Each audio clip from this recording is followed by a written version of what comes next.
So Apurva, I can see your academics are very good and you've done well in class 10th and class 12th.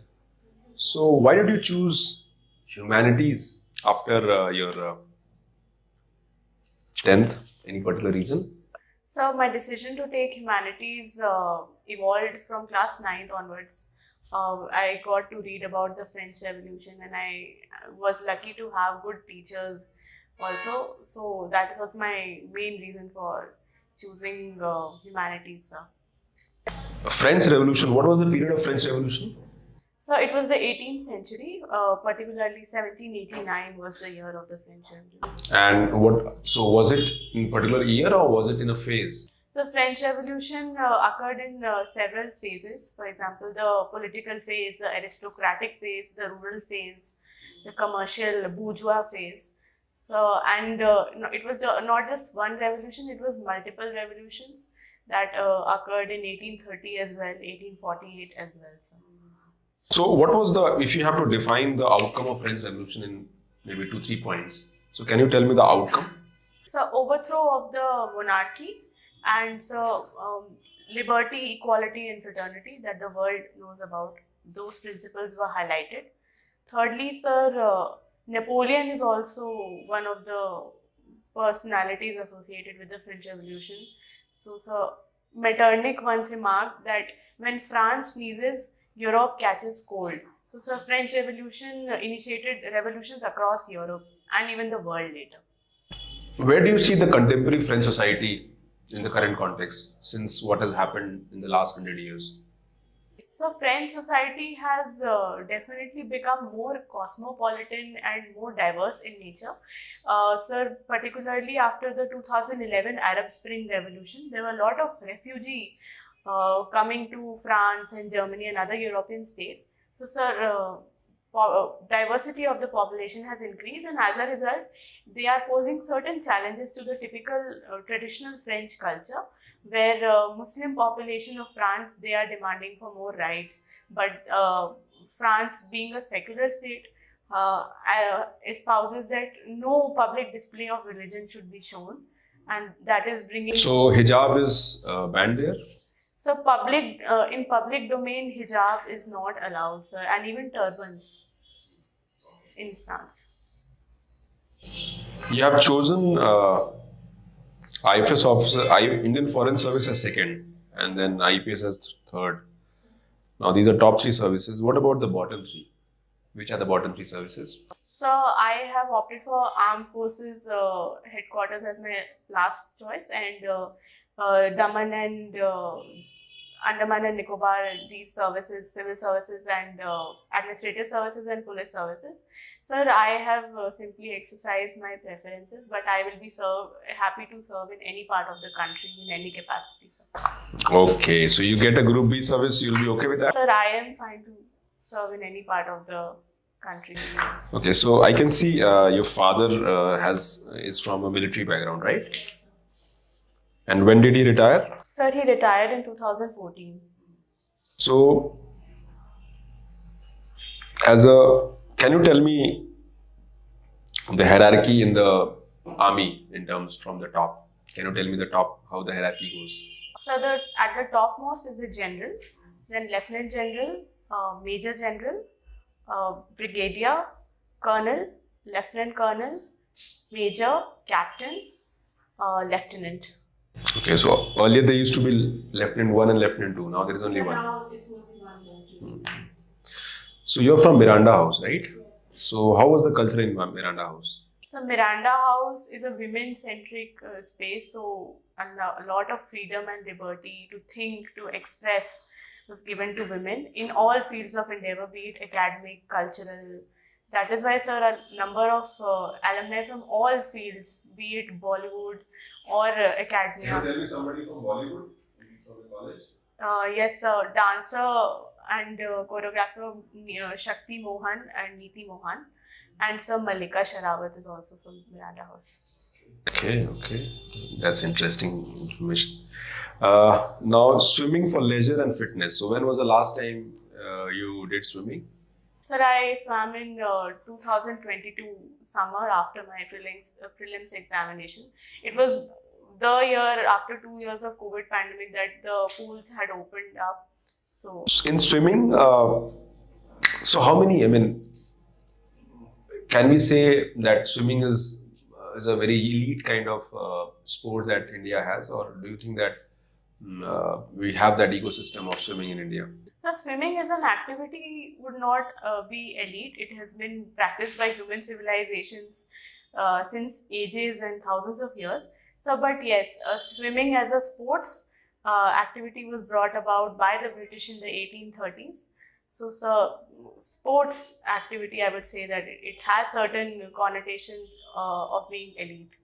Uh, can you tell me the top 2-3 women swimmers in India? Do you know any of them? Sir, I am able to recall one at the moment. Bula Chaudhary, sir. She was the first Indian woman to swim across all 5 oceans. So.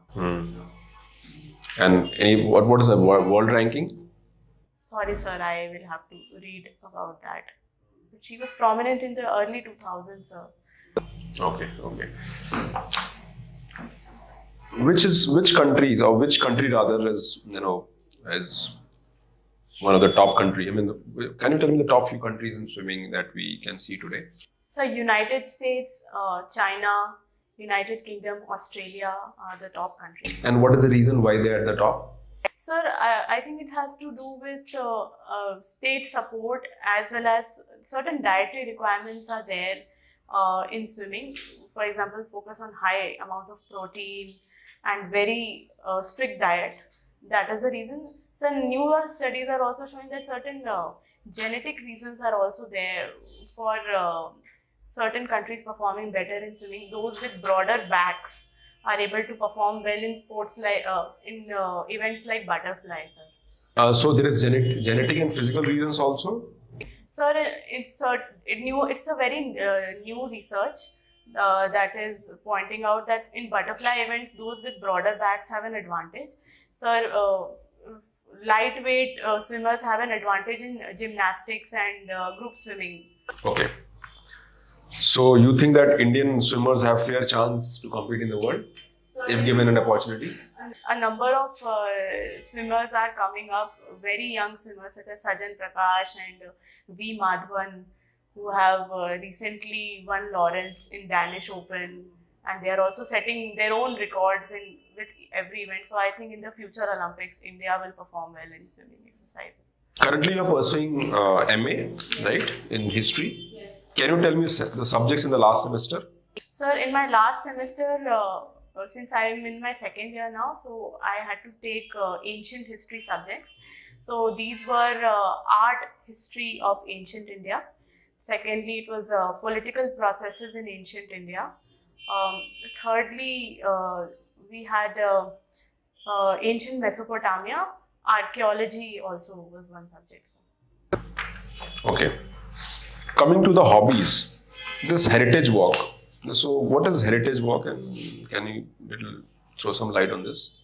So heritage walk is a group and decentralized exercise taken by a community of citizens or students who go on to a particular place and visit these areas, and one of the students themselves, they take up the initiative to learn about the place and inform people and the students about the history of the place. It could be short walks to within a particular place, or it could be long walks spanning multiple cities also.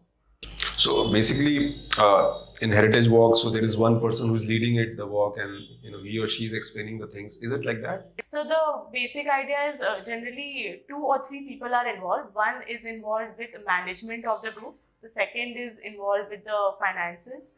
For example, certain places would require tickets, and the third person is a walk leader, and they are the ones responsible for preparing the content and disseminating it to the people. So what was your role in that? Sir, I was the one who was managing and organizing these. And what was the group like? How many people were there? Sir, it varied. It could be certain places from 5 to 10 people, but in certain other places around 50 people. And what was the last place you visited? Last 2 places? So last place, one I'm able to recall in November, I went to this archaeological site called Mangar Bani. It was recently excavated in 2021, and it reveals prehistoric paintings that could be older than Bhimbetka, sir. So Bhimbetka is the oldest painting. Currently, sir, Bhimbetka is established to be the oldest site, but the Mangar Bani, they are saying that it could be the oldest now. Do we have, can you name some good heritage places related to ancient history, because you are reading ancient history now from Madhya Pradesh? Yes, sir. First is the prehistoric site of Bhimbetka. Secondly would be Adamgarh, another prehistoric site. Then Sanchi in the vicinity is there. Vidisha caves. They are known to have the sculpture of Varaha avatar of Vishnu and was built by the Guptas. So these are all I'm able to recall at the moment. Okay. Fair enough. You come from Bihar. Can you tell me what is the literacy rate of Bihar? Sorry, sir, I'll have to read about this. It is around 63%. Thank you, sir. Historically, Bihar was doing well, right? Yes, sir. It was one of the most developed and urbanized areas of ancient India. What happened? Today, in terms of social demographic indicators, Bihar is doing abysmally very poor, right? So, this downfall, or what is the reason? Has it happened in the last few decades, or when did it all start, the problems? So the decline of Bihar can be traced back to the decline of the ancient glorious centers of Gupta Empire and the Magadha Empire. So because of the influx of people from the northwest, the focus shifted towards the west, towards Delhi, and in the case of southern India, towards Manya Khet and Gangaikonda, Cholapuram, Thanjavur, and these areas, sir. So Magad as a political center declined, followed by cultural decline, burning of Nalanda, then colonial subjugation and agrarian subjugation. I'm more concerned in the modern phase. Yes, sir. So what about the modern phase? So even before independence, Bihar had, if I compare Bihar with other states, so the indicators were poor at that time as well? Has to do with the process of de-urbanization, that because of Bengal province being the hub of British, they deliberately undertook certain policies to destabilize the economies and instead make the population dependent on British goods. So, sir, there are instances of Bhagalpur Julha weavers getting impoverished. So, sir, that combined agrarian decline and traditional industrial decline resulted in mass poverty, sir, and it could not recover from there, sir. Okay. But post-independence, so what attributes you'll put? Right now, there are governance issues are there, rule of law issues are there. Yes, So, if you get posted in a city of Bihar, let's say, what is your hometown? So, my hometown is Bhopal, but I was born in Patna. Okay, so let's say you get posted in Patna. Have you ever been to Patna? Yes, sir. Okay, so let's say you are posted in Patna. Yes. So, what 3 changes you would like to bring in Patna? So, firstly, I would like to bring changes to the sanitation and hygiene conditions in Patna. The open drains are there, which is very unhygienic and results in a number of diseases for the people, sir. Secondly, I would work on the traffic congestion problem, sir, in Patna. And thirdly, sir, I would like to, as a woman officer, would like to make the city more public friendly for women citizens in general, sir. Especially at night, safety is a concern in Patna, sir. Okay. Coming to this current challenge that we are witnessing in terms of institutions, we are witnessing a concern about the way executive is responding to the judiciary or judicial appointments. So, what are your views? Do you think that this controversy should be resolved? Both should sit and solve it, or will it go on like this? Sir, in my opinion, both parties, the executive and the judiciary, should resolve it on their own, sir, but also keeping in mind that our constitution in Article 50 espouses separation of executive from judiciary. So, sir, change should also be initiated from the judiciary themselves. They should be more introspective and also take into concerns of various stakeholders, the public, and their opinion. Judiciary promised about bringing a process of memorandum of procedure (MOP) after the 99th constitutional amendment, which was termed as void. So, do you know about memorandum of procedure (MOP)? Sir, I'll have to read about this. I partially. Okay, so if you have to suggest changes in the collegium system, so what changes you would suggest as a student of, let's say, political science? Sir, firstly, I would respect the separation of powers and separation of function that is there in the constitution. So, sir, each change that I am suggesting should be nudged and not dictated down to the judiciary, sir. The judiciary themselves have to come up with. But what government is doing, they are doing nudging only, right?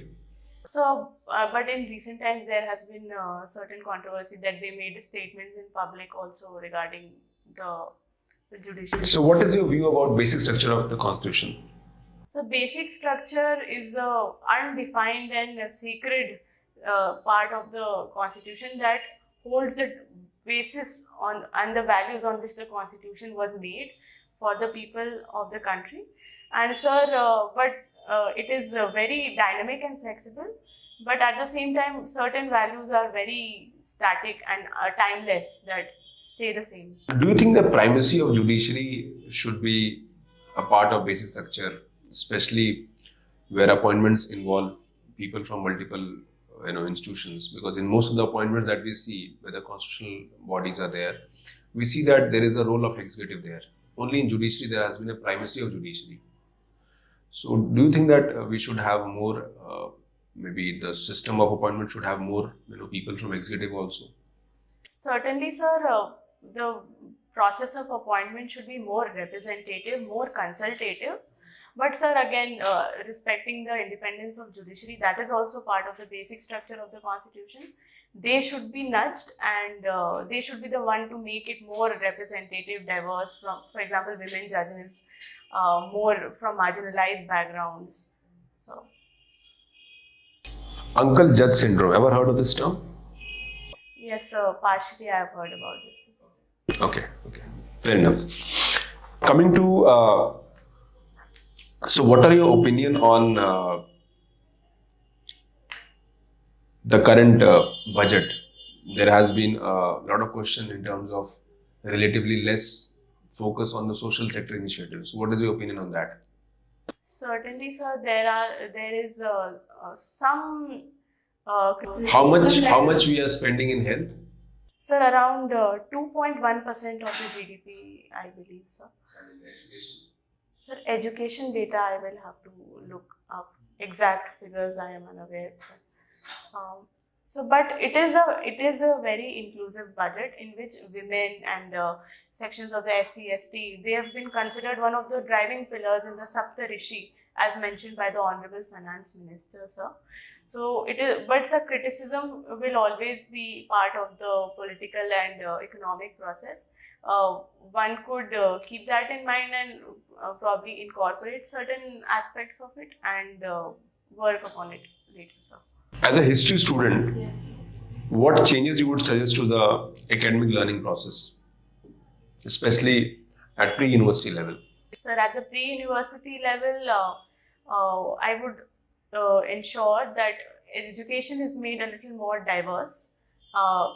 Education of for instance, in history itself, education of various parts of the country. For example, I feel that much of the politics and history and economics is very North India centric. So parts of the Northeast and parts of Southern India should be incorporated.